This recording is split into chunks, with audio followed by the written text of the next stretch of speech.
going to talk about reactivating clients. Now, what does that mean? I think you probably have a pretty good idea already, but today we're going to look at what is client reactivation, how can it help your business, how can it help you to grow your business in a relatively simple way, and then what are some of the best practices and how can you implement this in your own business. So those three things we're going to discuss, and then hopefully we have some time left at the end for Q&A. So with me on the call today from Edge is Caitlin. Many of you already know her, so she's our content strategist here at Edge. So she'll be moderating the chat box, right? And highlights a few things of the parts of this topic that you're involved in as well. So welcome, Katie. Hey everyone, great to have you all here. Yeah, so the big problem we want to touch on today is the fact that a lot of marketing and a lot of advertising is focused on getting strangers to know, like, and trust us.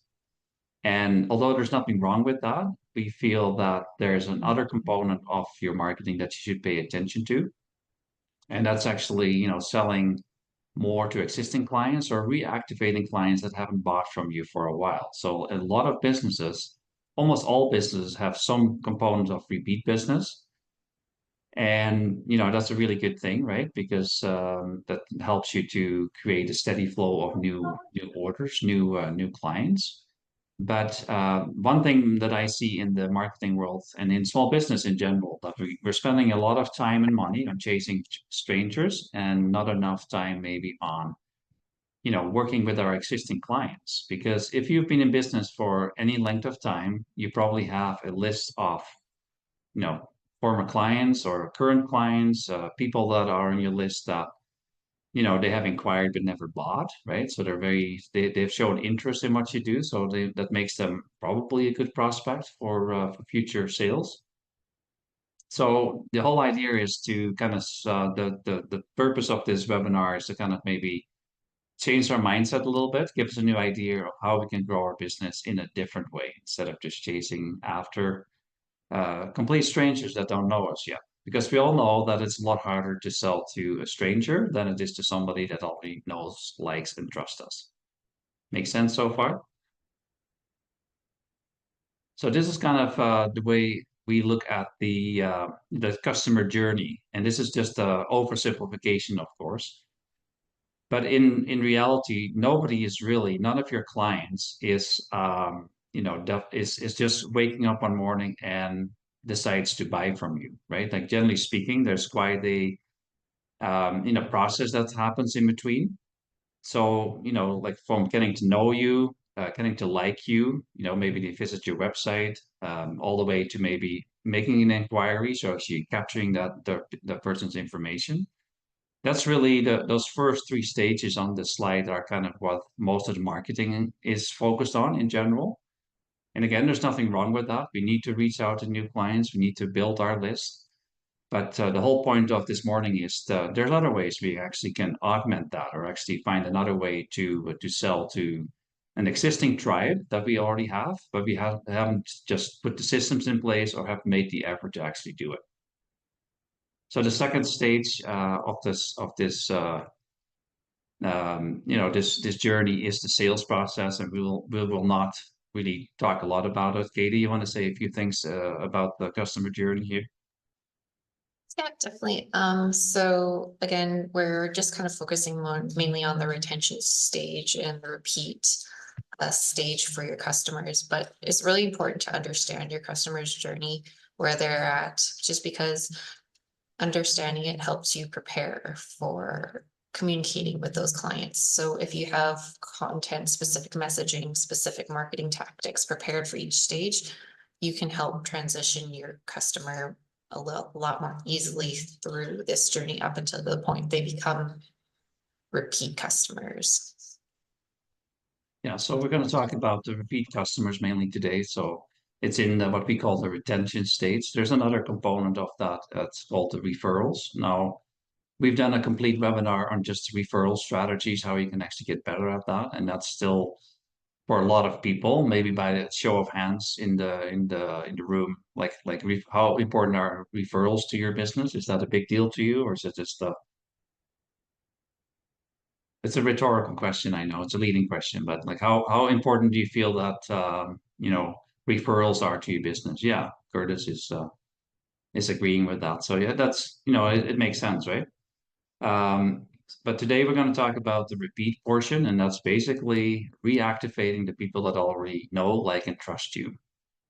So what are some of the reasons to reactivate? Well, like I said earlier, the people that you have sold to before, they bought your services or products, and if they liked what they experienced, of course, they're a higher likelihood to buy from you again. But I've been in business for over 30 years, and it's always amazes me how quickly people forget about you if you don't stay in touch with them on a regular basis. And they may have bought from us a long time ago, but then we find out they went to a different supplier for no particular reason, just because they had forgotten about it. So again, I think it's a fairly typical problem in small business. So we just need to remind people that we are still around and that we have a really good solution for the problem that they're experiencing. Reactivation of existing clients is definitely very cost effective compared to some of the other marketing tactics that we deal in.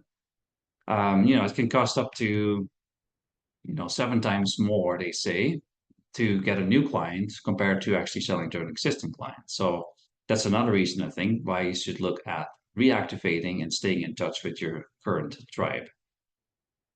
These people have already experienced your product or service, so they are, again, they're familiar with what you have to offer, which makes them a very good prospect to buy from you again.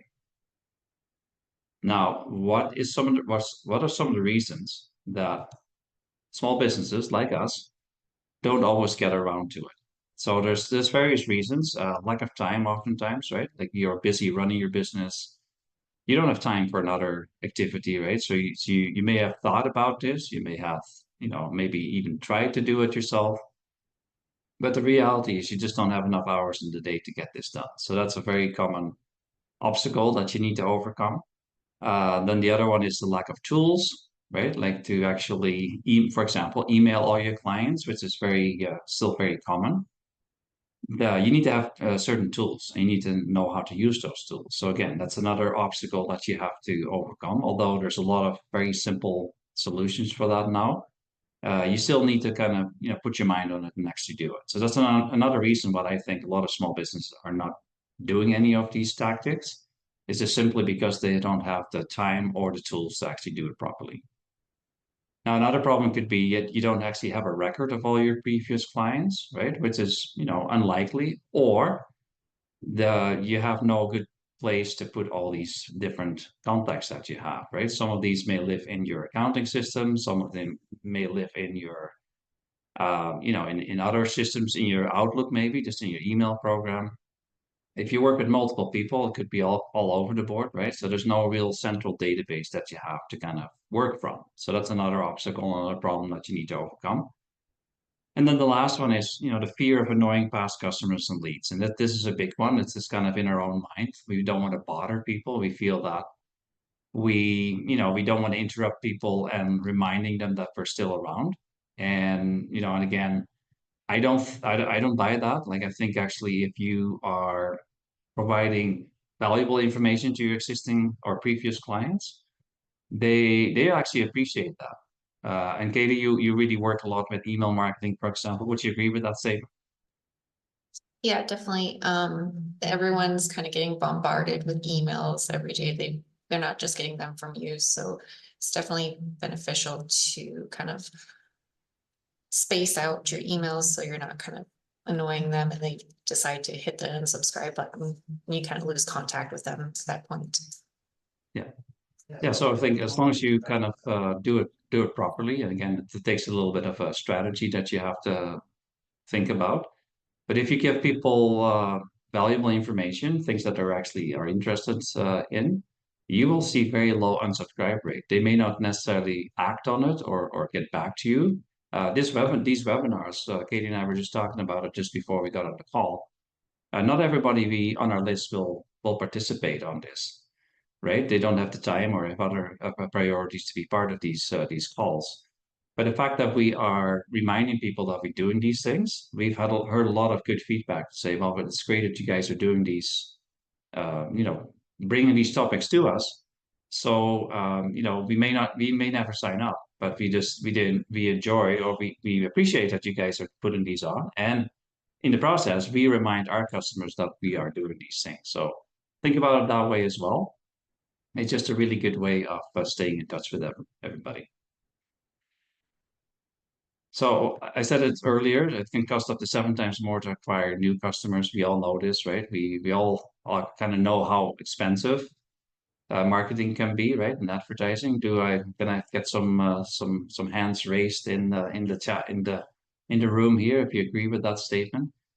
We never necessarily want to, you know, we don't always you know, think it's fun to be spending money on marketing and advertising. We know we need to do it, but the topic of today to go after your existing client, your existing tribe, will actually help you to lower that cost. So that's important to know. And increasing customer retention, so actually, you know, selling to existing clients could really increase your profit margins because let's face it, all the other costs are the same. You know, the cost of doing your business, the cost of producing your product or service are all remain the same. So if you can have more people, you know, buying into this, your profit margins are definitely gonna increase a lot. Yeah, and Am I making sense so far, Katie? yeah, we got some great practices from the participants. Like Lana, they make sure to ask for the email at checkout. And with Curtis, they send an email every Saturday with valuable content. So whether it's a video, a notification about an upcoming workshop, so it's definitely providing value. Okay, perfect. I'll just get the chat box on my screen here so I kind of know what's going on there. So yeah, thanks for interacting with us. That's awesome. So yeah, customer retention is important, I think. There's one more example that I've shown other types as well. So even a 1% improvement in your conversion rate, actually getting people to buy from you, could lead in a significant amount of increase in you know, even a 25% increase in your profit margin. So that's something I think not enough people think about. And again, by selling to your existing tribe, you can actually achieve some of those things. Is there anything else in the chat box or anybody else want to chime in before I keep going here?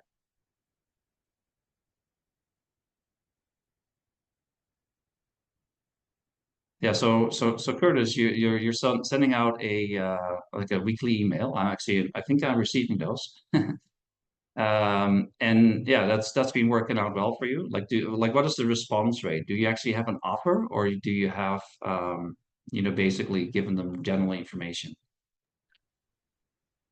So basically every Saturday we do a long form video, and just for people in the group, we're educational consulting group that works with mainly educators.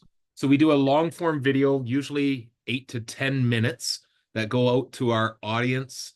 And then it also includes an upcoming workshop or a blog that we've written, just content basically that we're sharing out. And typically our click rates are 60% on the email that's going out, and open rates for the videos or for the open rate for the video is around 60%. The click rate for links is anywhere from 20 to 40%, depending on the week, which does really well. And our list right now, it's at 5,000, but we're growing at a rate of about 1,000 per quarter now. Oh wow, yeah. So Through the lead magnet system we have going. yeah, no, exactly, right. So you're actually actively building this list to yeah, but not to spam them. You're actually giving them valuable information. Yeah, and we're finding exactly what you're sharing is we get way more out of nurturing that group of 5,000 and growing, Yeah. trying to go out and get a new 5,000. Yeah, yeah, exactly, exactly. So you're doing it the right way because you're capitalizing on what you already have, and you're building this huge asset, Curtis, which is your list and your existing tribe, the people that like you and want to do business with you, is extremely valuable in our opinion, right? It's more important to have, in my opinion anyway, to have 1,000 people on your list compared to 1,000 likes on a Facebook post, because you can't really always see exactly how that translates into business, right? So, well, thanks for sharing that. So yeah, in other words, you're sitting on a gold mine. If you run a small business, and most of you on the call you're sitting on a potential gold mine already. You've been in business 5, 10, 15, sometimes even 20 years. You've collected a lot of contacts. You have a lot of connections. So your list considers of your current customers, right? Because you're actively communicating with them. So that's an easy one. Previous customers, sometimes you have to dig for those because they may be stuck in your accounting system or in a different platform. But it's really really important to kind of get an inventory of those people and then find out, like reach out to them again and make sure that they know you still exist, right? Part of your gold mine, in my opinion, are leads. So anybody that has ever connected with you or inquired about your services but never ended up buying. So if you just go with your customer list, you're missing out on a lot of people that actually could be interested in buying from you. So that you need to include them as well. So again, Curtis, you have a lead generation system and a way to capturing those, and which is really that's why you can actually grow your list by 1,000 people each quarter, which is impressive. You can look at people that did not buy. So again, they're more or less leads. There could be various reasons why they don't buy, but nevertheless, they have shown interest. So they've raised their hands and say, "Hey, I'm interested in what you have to offer." And then in some cases, your own network that you have, right? Like include them into your corporate communications as well, if they're related to interested in the work that you're doing. So before you just, take that list and just do a blanket email or a blanket SMS campaign, and we'll talk about those tactics in a few minutes here. But make sure you segment those clients as well. So, I mean, not everybody. If you have multiple products you sell, some products or services may be better geared to certain clients in your database, right? So make sure you either tag them or put them in groups. So when you develop messaging or send out messages to them, you can be very, very targeted on the thing that they are interested in, the problem they are trying to solve. Prospects again, make sure you highlight those and make sure that they haven't bought from you, right? So you can't write an email say, well, we appreciate your business, because it actually doesn't make a lot of sense. They haven't bought from you, right? So people are very sensitive to looking for inconsistencies, subconsciously almost, but we want to make sure that everything lines up. So at the same time, you want to look at people that, Neil, for example, I'm just going to pick on Neil here, but Five Drive. If somebody has bought like one of your piece of equipment, right, or they're in a certain business, that they're a fencing contractor, that's probably, they're in your database. They're probably a good indication, if they haven't bought from you yet, that they should be definitely interested in what you have to offer, right? So there's a lot of information you keep track of on your existing leads and your clients.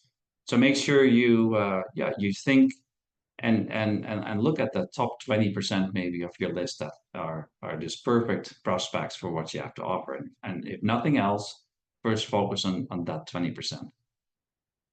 Now, of course, when you talk about client reactivation, the topic of CRM and automation and different tools that are available right now will have to come up, right? So a lot of small businesses now are using some kind of a CRM system already or thinking about implementing it.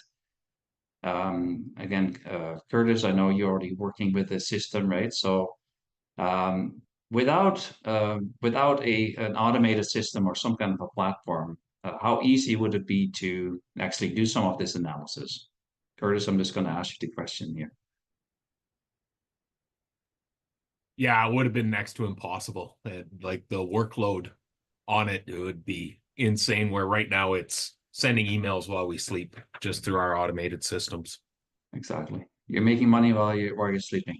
That's Yeah, no, but that's true, right? Like I don't think and that's again going back to the obstacles, that's probably one like a big one. So it's a bit of a technological challenge as well, right? Because it's a new tool, it's a new piece of software, but it is inevitable that we as small business owners need to start thinking about how we can use those tools rather than if we should use those tools, right? So it's just like your accounting program. I don't think too many of you do manual accounting anymore, right? So accounting systems are such that they're indispensable. And I think the marketing automation slash CRM is kind of getting to the same point now with for small businesses. So now we're going to talk about some specific reactivation strategies. So and Katie, you can kind of maybe talk us through this a little bit since you're involved in some of these. The first big one is email campaigns. Yeah, so with this, it's definitely very content heavy. You definitely want to be creating content that is targeting your existing customers or your leads or individuals who have maybe requested a quote, such as with Vibe Drive, you guys are doing right now, but they haven't quite got back to you yet. So as Peter mentioned, that's why it's important to segment these lists because you're creating content specific for these individual groups. By creating individual content for them, they are more likely to engage. They feel like they're actually communicating directly to them versus like sending out a generic informational, say, is someone who's utilized your product and you're sending out information on how to use your product. Well, that information might not be beneficial for them. So that's kind of why we segment these lists. And this is especially important for email campaigns. So you want to provide a personalized message and offer. Usually it's kind of best to re-engage existing customers with an offer. Such as say like 25% off on your next purchase, or there's a additional service that you can offer if they purchase a new one. So having that kind of drawback in for them is beneficial. And then again, as we kind of mentioned, being very strategic about when you're sending out these emails as well is good, just because there are certain spam regulations in place. And you also have to utilize the right tools, because if you're sending out these reactivation emails through just like generic Outlook, your personal work email could be flagged and potentially blacklisted.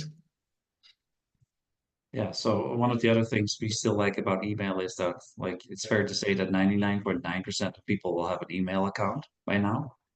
I know there may be exceptions, but it's very pervasive. Like people still check their emails, especially in the business to business world. I'd say almost more than in the consumer world, maybe, but still email is still very accessible to people. So if you can get into somebody's inbox with a valuable message or an offer, you'll see great results because people appreciate you staying in touch with them. Right. So the bottom line is you want to be a welcome guest, not a pest when it comes to your outreach. Katie, you want to say a few things about best practices? For sure. So these are just kind of digging a little deeper into kind of some additional touch points that you can utilize when you kind of implement a reactivation email campaign. So one of the most important things is creating a subject line that is going to make them want to open the email. You can have the best content in the world inside of the body of the email, unless you can get them to open it. That's a completely other story. So you definitely want to create an attention grabbing subject line, such as like whether it's directly saying like, hey, if you come back, we'll give you this offer, or this is a limited time offer just for you. So just kind of make it feel personalized, add those kind of time limitations on it and keep it short and sweet. And then, so remind them about your relationship. You've spent a lot of time and effort building up that relationship. You've talked to them personally. You've kind of built that up. So you kind of want to re-engage that kind of connection that you have. Again, people like to communicate directly with people. They know the people of your company, and that's important to re-engage on that. And then again, personalized content is so important, and provide a clear call to action. Many people, they're so busy, they just want to be told what to do. Okay, you've got a great offer. Now, how do I take advantage of it? How do I access it? So whether it's contacting you, filling out a request form, or any other call to action is very important to include in your email campaign. Yeah, no, excellent. So yeah, Curtis is sharing a website that he actually uses to create subject lines, and that makes total sense. There is AI, of course, is definitely on the increase in a lot of different ways, and most of them are good, I think. There's some debate about, you know, how to use AI and where to use it, but let's be honest, like when it comes to creating something like a subject line for an email, AI is just much better. It has a way broader scope of information that they can pull from compared to just a human being. So oftentimes, I'm not saying that AI can do everything, but AI can actually give you, you know, like 10 really good suggestions. And you know, then you create that human touch to make sure it all makes sense. So yeah, that website isn't a good resource, but you can also go to ChatGPT if you know how to put the prompt in. So and again, when you do email marketing, make sure you use the right tool. Don't start sending emails out of your Outlook like 500 to 1,000 at a time. Use something like MailChimp or like CRM to actually manage that part of your business. So, makes sense so far? So next thing we want to, you know, like a strategy that you could think about is like retargeting ads. So these now we're talking about, you know, paid advertising on mainly on Facebook and Google. You know, like right now, the world we live in, again, 99.9% of people is probably on Google, is using Google at least once a day to search for things. There's billions of people that use Facebook, so those are the two big ones. There's other ones as well, but these are the main two platforms that everybody is working with. So how can you retarget your business with people that have interacted with you before? Well, of course, you can actually go as far as targeting people based on a list. You know, you feed in a list of emails or contacts, and the likelihood that people will see those ads is actually going to increase. I believe they have to be for Google. It need to be Gmail, of course, but since they own that piece of real estate as well, they can actually do that. Sticky ads, you've probably been on different websites, and this new Ford pickup truck that you were just looking at, Jeff, it just keeps following you, right? And you go like, does it resonate? Yeah, absolutely. I've definitely seen a pair of shoes or hockey skates follow me around for weeks. Yeah, yeah, yeah. To the point that it becomes annoying, right? But that's you know, retargeting ads actually can actually do that, right? Because if I click on a certain website, I go to the Ford Canada website, and well, this is an indication for Google to say, oh, Peter's interested in Ford trucks.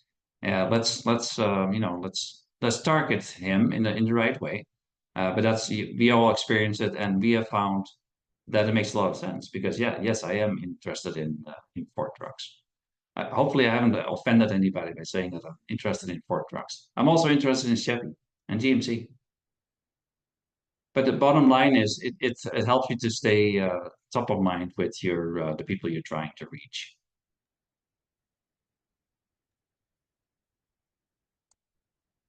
So another thing you can do is, you know, win or loyalty programs.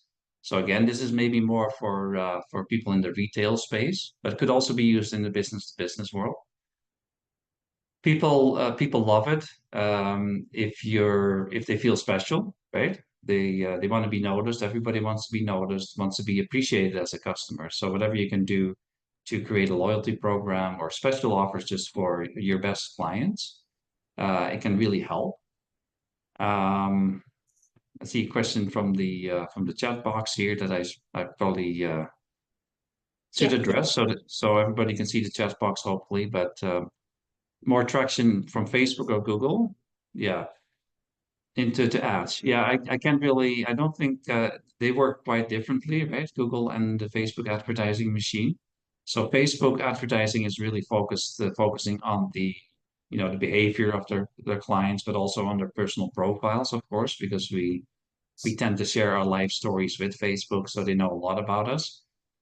Google, on the other hand, has different ways of getting very similar information. Of course, they track everything, websites we've been on, and they are actually surprisingly good at putting together a profile for somebody based on their browsing history on Google. So I don't know which one is better, but Katie, do you have an opinion on that? Yeah, I think it's definitely always good to have a strategy when you go into an ad campaign. So it's analyzing your target audience, what region you're wanting to target, what message you're trying to get across. So definitely go in with a strategy to kind of identify where you think will be most effective and where your audience is most likely to be, whether it's Facebook or Google. Yeah. Okay. Yeah, and it's always changing as well. Like it's always they're always making new, and sometimes in Facebook and social media platforms in general, they have to kind of walk this fine line between privacy of the individual and actually serving those ads. So they have clamped down on that quite a bit, but there's still an awful lot of opportunities for advertisers to basically work around that. Although with the new iPhone in the Apple ecosystem, the button that comes up if you set up your phone, if you want to be tracked or not, I think something like 65% of the people now click on the please don't track me. So that has affected the effectiveness of the online advertising and also on the retargeting somewhat, but then again, there's a whole ecosystem, whole industry working on workarounds around that. So another thing to think about when it comes to AI that I mentioned a couple minutes ago is that AI is really good at putting different pieces of information together and make connections that humanly are just not possible, right? Because it's just so quick and so automated. So again, you'll see a lot of different technologies coming up to give you a better understanding of who your ideal clients are. And then at the same time, once a platform like Meta has figured this out, of course, they have a better way of selling this to their advertisers.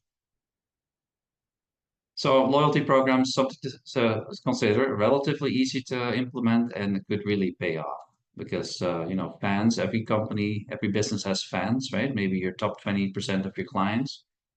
What can you do to make them feel special? Win back campaigns is kind of like, my philosophy in business has always been like, even if a client leaves, always keep the door open because you never know when you need this client again, or when the client needs you again.